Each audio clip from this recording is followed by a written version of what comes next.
अर्थव्यवस्था को जिस तरह का नुकसान हुआ है, जो पैकेज आप लोगों ने दिया है, आपको लग रहा है कि चूंकि जो क्रिटिसिज्म का एक छोर यह भी कहता है कि प्रवासी मजदूरों को मुमकिन है कि आपको उनके हाथों में पैसे कैश ट्रांसफर के जरिए उनकी मदद करनी चाहिए थी, क्योंकि उनकी मुसीबत आज की है। क्या आप इससे इत्तेफाक रखते हैं? पहले तो ये बताना जरूरी है कि प्रवासी मजदूरों में से लगभग 90 लाख मजदूर अपने अपने घरों में वापस गए हैं, रेलवे से, बसों से और अपनी व्यवस्था से। तो तीनों तरफ से लोग पहुंचे हैं और 90 लाख लोग आज अपने घरों में पहुंचे हैं। दूसरा सबसे महत्वपूर्ण भाग कि भारत सरकार ने जो दिया पहला पैकेज 1,70,000 करोड़ का, किस किस को क्या दिया, जरा एक मिनट में समझने जैसा है। 80 करोड़ लोगों को 5 महीने के लिए 25 किलो चावल या गेहूं और 5 किलो दाल मुफ्त दिया है, मुफ्त।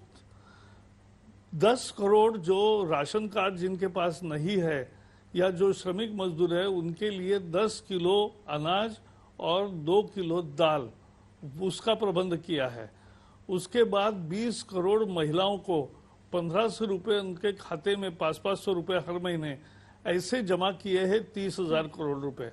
उसके साथ साथ 10 करोड़ लगभग 9 करोड़ किसानों को 2-2 हजार रुपये दिए गए हैं और उसके साथ 8 करोड़ घरों में 3-3 गैस सिलेंडर्स यानी 2,000 रुपये तक का सामान पहुंचा दिया गया है और 3 करोड़ लोगों को 1,000 रुपये दिए गए हैं, दिव्यांग हो, विधवाएं हो या बुजुर्ग हो, और 50 लाख रेवड़ी पटरी वालों को 10,000 रुपये देने की योजना हो गई है और तुरंत मिलने लगेंगे। तो ये बहुत बड़ी रकम है, करेक्ट सहायता है। इससे संबल मिलेगा, गरीब को जीने का आधार मिलेगा।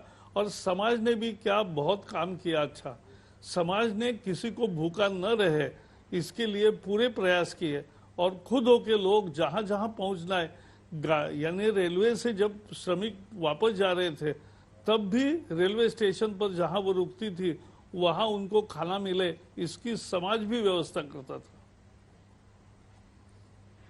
लेकिन अभी जब हम अलग अलग विपक्षी नेताओं से भी बात कर रहे हैं, संजय राउत ने उसमें बड़ी तारीफ की प्रधानमंत्री नरेंद्र मोदी की भी कि बहुत सालों से जो कोई नहीं कर पाया उन्होंने कर दिखाया। उन्होंने कहा कि राष्ट्रवाद पर कोई प्रश्न नहीं हो सकता है, लेकिन अर्थव्यवस्था आपकी, कोरोना काल की बात नहीं करते हुए, हमेशा की बात करते हुए, आपके पूरे कुल 6 साल का आकलन करते हुए कहा कि जो अर्थव्यवस्था है उसे लेकर आपकी सरकार फेल कर गई है।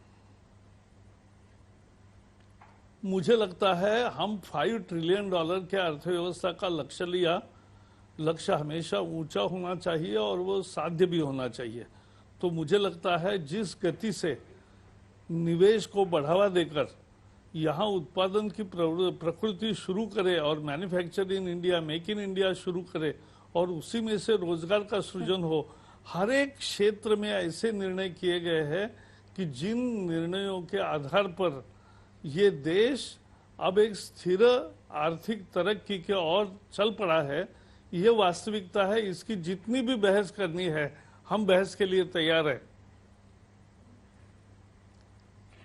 आने वाले समय में बहुत कुछ बदल गया है। अगर मैं आपके मंत्रालयों के हिसाब से देखूं तो एक मंत्रालय को तो बड़ी अच्छी खबर मिली लॉकडाउन से, जिस तरीके से सब कुछ सुधरता हुआ नजर आया। और अगर सूचना प्रसारण के हिसाब से देखें तो उसमें मेन स्ट्रीम मीडिया का रोल भी बहुत समझ आया कि किस तरीके से जो अहम जानकारी है, सही जानकारी है, वो कितनी जरूरी हो जाती है। तो आने वाले दिनों में आप कोरोना से निकलते हुए क्या चुनौतियां देख रहे हैं इस लिहाज से? देखो, चुनौतियां होना और चुनौतियों का सामना करके उसी में से अवसर ढूंढना, यही तो मनुष्य का काम होता है।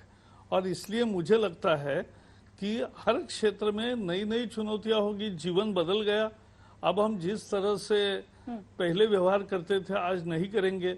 अभी जिस तरह से इंटरव्यू कर रहे हैं, आप कहाँ हो, मैं कहाँ हूँ, लेकिन लोग देख रहे हैं जैसे एक मंच पर है। तो ये होता है। तो ये जो है ये बहुत महत्वपूर्ण है और ऐसे रास्ते निकलेंगे, लेकिन काम रुका नहीं, हम थके नहीं और काम करते रहेंगे, आगे भी करते रहेंगे। देश के सिवा हमारे मन में कुछ भी नहीं है। Nation first is the BJP's identity. क्या चुनाव लड़ने का तरीका भी बदलेगा? चुनाव लड़ने का तरीका अब तब तक संकट नहीं रहेगा इसका, क्योंकि जल्दी हम भी कामना करें कि जल्दी वैक्सीन मिल जाए, उपाय मिल जाए और हमारा जो ग्राफ है वो भी जल्दी फ्लैट हो जाए।